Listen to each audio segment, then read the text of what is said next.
I'm sorry. It was meant to be. They say that killing a beast is not a sin, only killing a man. It all begins one dark night in Blackmoor Forest in England, when Benjamin Talbot wanders through the trees, apparently in search of something. Suddenly he is surprised by a creature that attacks him without warning. The man runs desperately trying to escape while screaming for help. However, with each step he takes he grows weaker and is quickly overtaken by the ferocious beast that attacks him with merciless brutality. Meanwhile, in London, Lawrence Talbot, who is giving a lecture on ancient relics, is observed from the audience by Gwen Conn, his brother Ben's fiancée. Later, already in his dressing room, Lawrence is interrupted by the presence of that beautiful woman, who introduces herself as his brother's fiancée. Upon seeing her, he asks her if Ben has attended with her, to which she responds with concern that no one knows where he is and that is why she has decided to come to him for help. The man, visibly surprised, asks the people present to leave the room so he can speak to her alone. Once alone, he tells her that he remembers receiving a letter from her. Jen, somewhat upset, clarifies that her fiancé has disappeared in the city of Blackmoor, so he asks her if it was sent by her father. She assures him that she came of her own free will. With Leff, she reveals that Ben has been missing for over a month, and since she already knew that he was in London, she went to him in the hope that he could provide some information. Faced with this, Lawrence asks her if there is reason to think that his brother is in danger. Gwen confesses that the same night Ben disappeared, 2 villagers were brutally murdered. For this reason, she begs him to help her find him, although he regrets not being able to offer her help and mentions that he must travel to the United States soon. The young lady reminds him that he is her own brother. Before leaving, she tells him ironically that it must be wonderful to face imaginary demons, since his own are very real. The next day, Lawrence travels by train to Blackmoor. At some point during the journey, overcome by fatigue, he falls asleep and drops a portrait of himself, his brother, and his mother. An older man traveling in the same carriage picks it up. Shortly after, the old man returns the photograph and asks Lawrence if the woman in the portrait is his mother and if he is traveling to visit her. The man explains that his mother died shortly after the photograph was taken and that his brother and father still live near Blackmoor. The man then notices the walking stick Lawrence is carrying and tells him that it was made by a very skilled craftsman, offering to give it to him as a gift. However, Lawrence politely declines the gesture. Shortly after, the train stops at Blackmoor Station and Talbot, noticing that the old man has forgotten his walking stick, decides to take it with him. Finally, Lawrence arrives at his father's house, where he is greeted by the sudden barking of a dog and by his own father, Sir John Talbot, who appears armed, claiming that he is not used to receiving frequent visitors. John asks his son if he has returned because of his brother's disappearance, and he nods and explains that Miss Confito is in London to ask for his help in the search. At this, his father regretfully reveals that he has answered the call too late, as Ben's lifeless body has already been found. At that moment, John's faithful servant approaches and immediately makes himself available to the young man. He asks him if he has been informed and asks him to show him where his brother's body is. Shortly after, Lawrence heads to the town to see Ben's body. Upon arriving, the butcher hands him his brother's belongings without a word. As he approaches the body, he is horrified to see the brutal damage that has been done to the body, deeply scarred by inhuman violence. Later, Lawrence finds himself in the town tavern, where he overhears a group of men speculating about mysterious deaths that have occurred under unusual circumstances. Colonel Montfort argues that the culprit must be a cunning killer who mutilates the bodies in atrocious ways to make them look like the victims of a wild beast. However, Mr. Kirk suggests that the culprit could be a bear belonging to the gypsies. At that moment, Reverend Fisk intervenes, claiming to have seen the corpses with his own eyes, assuring that the wounds were unnatural inflicted by a barbarian creature. Kirk, upset, takes the opportunity to express his displeasure at the presence of gypsies in the town. However, McQueen intervenes to defend the gypsies, assuring them that they bear no responsibility for the murders. He then begins to tell a story. He tells how 25 years ago his father encountered a terrible creature after discovering that his entire flock had been devoured. He claims that the culprit was something huge with sharp claws and adds that it was immune to bullets. For that reason, his father returned home, took 2 spoons, melted them down and used them to make 2 silver bullets. Since then, he has never gone out when there is a full moon. Colonel Montfort, laughing, comments mockingly that his father must have thought he was facing a werewolf. Another man takes the opportunity to say that the Talbot family never learned their lesson for having associated with the gypsies. Then Montfort asks if they remember the young woman who married John, a woman who, according to him, lost her mind in that house and ended up taking her own life. He adds without hesitation that the woman was a gypsy prostitute. Faced with these words, Lawrence approaches the group furiously, throws his drink on one of the men, and challenges him to a fight outside the tavern. Before being thrown out of the place, he shouts indignantly that his mother was not a. At that moment, the men realize who Lawrence Talbot really is.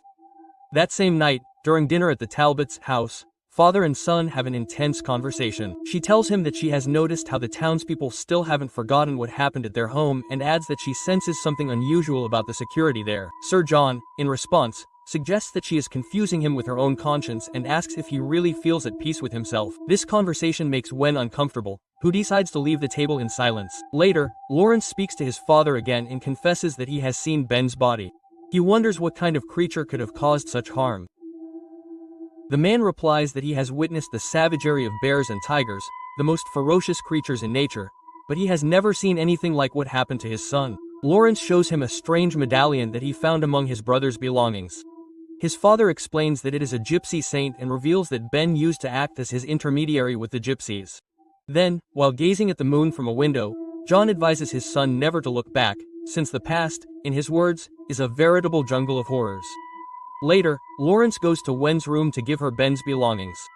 On his way, some voices coming from another room catch his attention. When he opens the door, he is invaded by a childhood memory, a happy moment with his mother and brother. Then he sits up in bed and his memory transports him to that night when Ben woke him up. Frightened by a strange noise, he lit a candle and decided to investigate. He went through the house. When he went out, that's when he found his mother lifeless. The next day, Benjamin's funeral is held. Later, in the forest, Wen is near the river when Lawrence approaches her. They start talking and she tells him that John has been distant with her. She adds that Ben used to tell her that this was because she reminded him of his mother, just like Lawrence.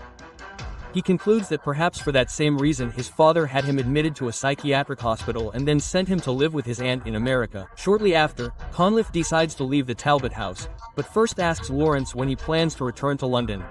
He replies that he will do so once he finds out exactly what happened to his brother. Sir John, for his part, thanks his son for getting involved in the investigation, but asks him to continue the following day, since that night there will be a full moon and he would prefer that he not go out, fearing that he will lose him too. Despite the warning, his son ignores his father's plea and that same night he heads to the gypsy camp.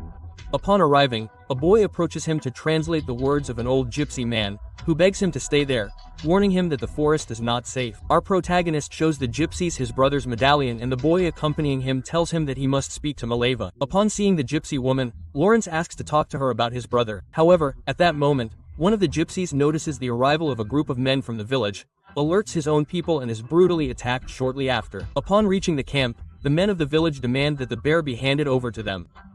But before anyone can respond, everyone is surprised by the appearance of a wild creature that attacks one of the men, sowing panic among those present. Chaos reigns and everyone tries to hide while the beast mercilessly attacks those who cross its path. Realizing the danger, Talbot grabs a firearm and begins shooting at the creature, managing to save a woman from its clutches. However, a boy runs into the forest in his attempt to flee. Lawrence, seeing the beast following him, grabs more ammunition and goes into the trees to try to rescue him. In the middle of the forest, this man is ambushed by the creature that ferociously attacks him on the neck. Luckily, other men arrive in time. They manage to scare off the beast and rescue him. He is immediately taken to the camp to treat his wounds. As they try to treat him, one of the gypsies comments that when the beast bites, there is no cure possible, so they should let him die. However, Maleva states that there is a way to free him. If someone truly loves him, they can break the spell, implying that it is a curse. The next morning, Lawrence is taken back to his father's house. That same night, Wen watches over him while he sleeps. Suddenly, a bright light illuminates the room and the man, still dazed, thinks he sees a beast next to his bed. He wakes up startled, but realizes that it was just an illusion caused by the trauma. At dawn, he sees Leff sitting up in bed and asks the servant to find Dr. Lloyd. Upon examining him, the doctor is perplexed by the speed with which his patient begins to recover, as his healing process does not seem natural. Later, John thanks the young lady for helping his son and admits that if his son had followed her advice from the beginning, perhaps none of this would have happened. However, she excuses him, as Lawrence is only trying to find out what happened to Ben. Besides, everyone already knows that the beast is still at large. That night, our protagonist looks at himself in a mirror and sees the wounds left by the creature. Then he talks to the servant, whom he surprises with a firearm. Intrigued, he asks him if he plans to go to war and the man replies that one must always be prepared to face evil. Talbot then asks him if he believes in curses, to which the servant replies that there has been too much suffering in that house. First the loss of his mother, than that of his brother and that curses undoubtedly exist. The servant tries to put away a chest, but Lawrence grabs it at the same time. When he opens it, he discovers that it contains silver bullets and tells him that he did not know he hunted monsters. The man replies enigmatically that sometimes it's the monsters who marry you. Meanwhile, Inspector Francis Aberline arrives in town and heads to the Talbot house with the intention of questioning the victim. However, John informs him that his son is not yet in a condition to receive him, although the inspector insists on interviewing him. At that moment, the man appears, wounded by the creature, and agrees to the interview. During the conversation, he explains that he was attacked by an animal. Aberline, skeptical, tells him that there are no witnesses and that the gypsies only talk about demons. The inspector adds that from what he has heard, the attack was brutal, so he requests that he be examined by a specialist he trusts. He points out that the case is a mystery, since in England there are no predators capable of causing such terrible injuries, unless it is a lunatic, someone with a history of mental disorders. He also mentions that since Lawrence was admitted to an asylum, perhaps his injuries were caused by the victims of his delusions. Annoyed by her insinuations, Talbot replies that he clearly knows about her past, but that he also knows about his own, such as the Ripper case that happened years ago. This revelation visibly bothers the inspector, who responds firmly, asking who else could be living inside his head. Faced with this, the victim asks him to leave. Later, Lawrence is by the lake and Gwen approaches to apologize, as he feels guilty for having asked her for help. He assures her that she has no reason to blame herself, as it was his duty to return. Suddenly, this man hears a high-pitched sound and tells the young lady that horses are approaching. When he arrives in front of the house, he realizes that a group of men have come to take him away by force. At that moment, John confronts them with a weapon, threatens them and demands that they leave his property, warning them not to return. Then Gwen attends to the blow that Lawrence has received. He looks at her with some intensity, but stops, walks away and locks himself in his room. Upon noticing that her wound has completely healed, she immediately goes to Conliffe's room and asks him to leave for London that same night, as she considers that place unsafe for her. She confesses that if anything bad were to happen to her, she would never forgive herself. The next day, in the village, a group of men prepare a trap to capture the beast. Meanwhile, the inhabitants reinforce their homes and others make silver bullets determined to defend themselves. That night, under a full moon, Inspector Aberline enters the village tavern. Mrs. Kirk reproaches him that instead of being there, he should be hunting the beast. However, he replies that it would be wiser to stay close to the possible victims, as many villagers live in the vicinity of the tavern. She insists that he should be watching the Talbot property. Meanwhile, at the Talbot residence, John asks his son why he asked Conliffe to return to London. He replies that he did it because of the curse that weighs on that place and for fear that something terrible might happen to him. Later, Lawrence notices that his father has left the house in the middle of the night and decides to follow him. The man goes to his wife's crypt. There, while his son contemplates a dark room, he is surprised by his father, who reveals that this place is an altar in honor of his mother. He confesses that he would have given his life to prevent him from witnessing the night he found her dead and adds that since then he has also been dead inside. Then he approaches his son with a candle in his hand, asks him to look him in the eyes and acknowledges that he has not been the same since he was attacked by the beast. He grabs him by the shoulder and leads him towards the exit, warning him that his destiny is marked by horror. As he closes the door behind him, he solemnly tells him that the beast will prevail, that he will get out. Our protagonist now only begins to feel his body transform until he becomes a werewolf. As it lets out a piercing howl, the villagers shudder in fear. The inspector rushes out of the tavern. Meanwhile, the group of men who had set bait in the forest prepare to capture the creature. However, one of them falls into his own trap and is brutally attacked by the werewolf, who then sets out on the rest, killing them one by one. He then pursues the colonel, who tries to defend himself with his weapon. After running out of ammunition, he decides to try to commit suicide rather than fall into the beast's hands, but fails and is struck by the monster. Dr. Lloyd, trying to flee, is also struck by the werewolf's claws. The next morning, John finds his son hiding inside a tree, who awakens in horror to find himself covered in blood. His father berates him for the horrors he has committed. In desperation, Lawrence runs towards the house, but is surrounded by a group of mounted police led by Inspector Aberline. Without digging, he surrenders. Later, John's son is admitted to Lambert's psychiatric hospital in London.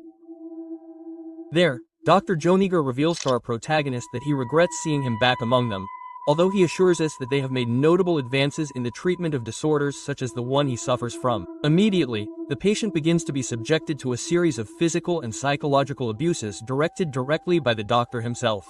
While he suffers these torments, his mind is invaded by traumatic scenes from the past. The next day, John visits his son. During the conversation, he confesses that years ago, during a home expedition in India, He was bitten by a wild child of enormous strength, who infected him with lycanthropy. After his return, he began to notice a profound change inside him, a transformation with which he has lived ever since. Finally, he reveals that he was the one who actually murdered his wife. Faced with this confession, Lawrence tells him that he should commit suicide. John admits that he has considered it many times and that for 25 years, on every night of the full moon, he was locked in the crypt by Sink, his faithful servant. That was until the day Wen appeared, as beautiful and luminous as the moon itself. On one occasion, Ben announced to him that he would leave the city with his fiancée. This news deeply disturbed him to the point of becoming a violent drunk. One night of the full moon, he beat Zin unconscious, preventing him from locking him in the crypt in time. As a result, the next morning, Ben was found dead near the house. Upon realizing that his father not only transforms into a werewolf, but was also responsible for the deaths of his mother and brother, he becomes enraged and tries to attack him, although he fails. However, he threatens to kill him. John Sereno replies that his time will come and reminds him that that night there will be a full moon. Before leaving, he leaves him a razor in case he considers that life is no longer worth living and decides to end it. That same night, during a study conference, Dr. Jonier tries to demonstrate that his patient's supposed hallucinations lead him to believe that he can turn into a werewolf.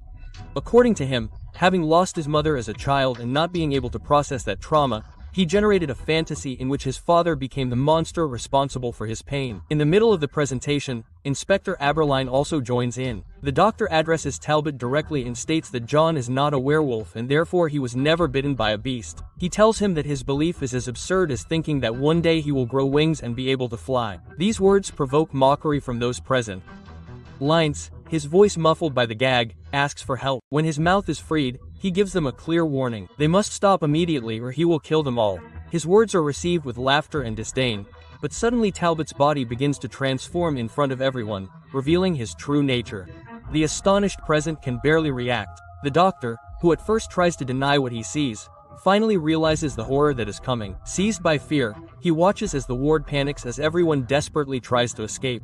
However, the werewolf begins to ferociously attack the nurses. The doctor, in his attempt to escape, is captured by the creature that throws him out the window. When he falls on some bars, he loses his life instantly. Meanwhile, the people flee in terror and the werewolf also escapes through the window. Upon reaching the top of the building, before continuing his life, Aberline quickly spots him, grabs his weapon and opens fire, forcing the beast to accelerate its retreat towards the city. The inspector, determined to capture him, calls for reinforcements from the police and, together with a colleague, sets off in pursuit. Along the way, he asks if they have silver bullets. When the werewolf reaches the city center, it causes chaos. The beast savagely attacks the citizens, sowing terror. Then it tries to escape and the officers prepare to arrest it. However, thanks to his agility, he manages to jump over them and escapes by hiding under a bridge. The next morning, Wen arrives at the store and is surprised to find Lawrence there. He warns her that he has become a monster like his father and reveals that it was John who murdered Ben and his mother. She, however, offers him her help, assuring him that if curses exist, she will find a way to break it. Talbot approaches her moved and confesses that he envies his brother for having been by his side and that he would have liked to have met her in another life. But for now he must return to Blackmore with Lee, who tells her not to leave and to let him help him and tries to persuade him to stay with her. At that moment, they both realize that they are in love and kiss passionately. However, that moment is interrupted by Aberline, who arrives looking for Lawrence. She denies having seen him. However, the inspector shows her images of the atrocities committed by the werewolf and warns her that she is in danger if she crosses paths with the creature. Then he forces her to leave the store and begins an intense search, but she is thrown out. Meanwhile, the fugitive wanders the streets and, seeing himself in the newspaper headlines, decides to buy them all to avoid being recognized.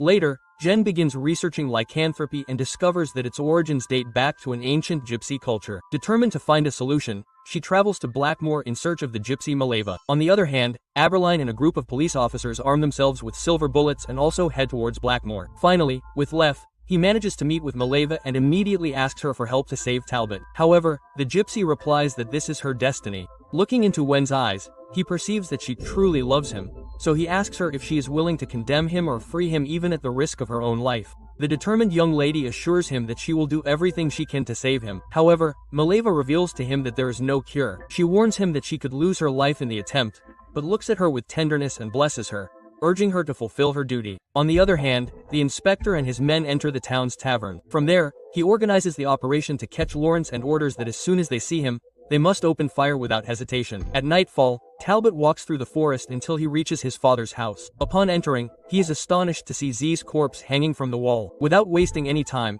he snatches a key from his chest and, armed, runs through the house in search of John.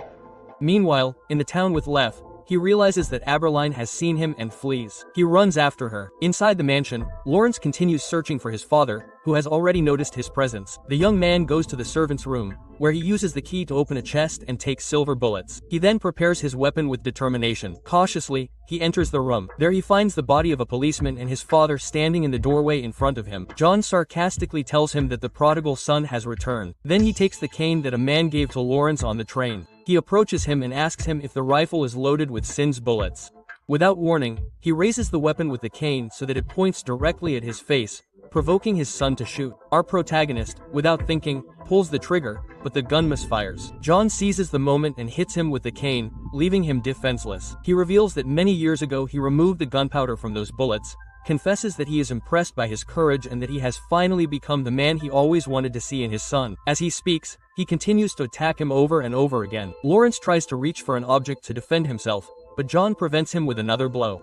Then he grabs him by the neck with the cane. However, his son, knowing that a sword is hidden in the handle, waits for the right moment. In the middle of a new attack, he pulls out the blade and counterattacks. Despite this, JN, with his enormous strength, violently throws him behind a table. Later, Sir takes his son again and brings him closer to the window so that he can observe the moon, asking him if he feels his power. The fight between the two continues and soon they begin to transform into werewolves, which intensifies the ferocity of their attacks. During the fight, without precaution, they start a fire in the place. Both fight savagely, but Sir proves stronger and more dominant, causing serious injuries to his son. John throws Lawrence, and when he tries to pounce on him, his son unexpectedly turns and with his paws throws his father against the fireplace, which immediately catches fire. However, Seer does not give up. He stands up and continues attacking, but Lawrence, determined not to fall, launches a last and brutal attack. His claws manage to decapitate his father. At that moment Conliffe arrives, who is astonished to see her beloved transformed into a ferocious beast. Behind her appears Aberline, who opens fire on the creature,